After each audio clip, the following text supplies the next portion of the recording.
Қайырлы күн. Біздер кешкі 5-тің шайына осындай әдемі тәтті бауырсақ пісіретін боламыз. Алдыменен бізге жылы сүт қажет болады.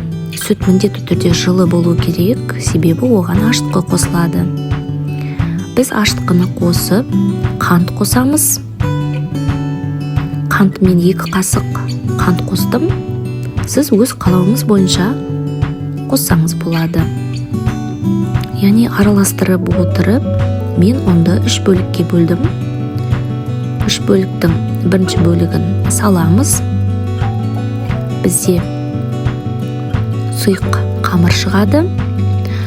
Үстіне жұмыртқа, сұйық май, тұз қосып, тағы да араластыра отырып, қамырды илейміз.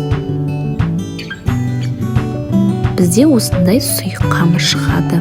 3-ші бөліктегі осы ұнымызды қоса отырып, бізге қолымызға иленетін осындай қамыр шығады. Бұл бізге жұмсақ әрі воздушный дейді ғой, осындай қамыр береді. Қамырымызды жақсылап араластырып, осындай қамыр шығады. Бізде 40-50 минутқа жылы жерге қоямыз. Ашытылған қамырымыз, яғни осындай әдемі, қолға жабыспайтын осындай қамыр шығады. Бұл қамырды біз азғантай ұн қосып, оқтаумен жақсылап тұрып жайып аламыз. Кейбір адамдар сұйық май қосады, бірақ мен сұйық майдың орнына ұн пайдаланамын. Себебі бауырсақтың өзі сұйық майға қуырылады.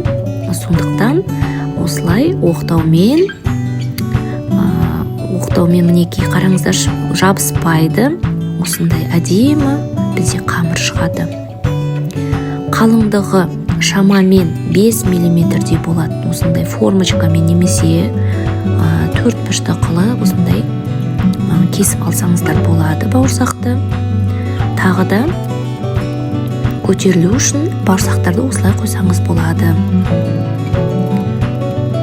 Қысып тұрған майға осындай көтерілген бауырсақтарымызды бір-бірден салып қуырып аламыз.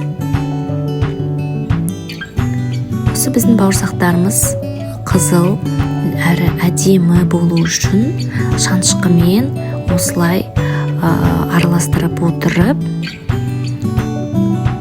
жақсылап тұрып майға қуырып аламыз.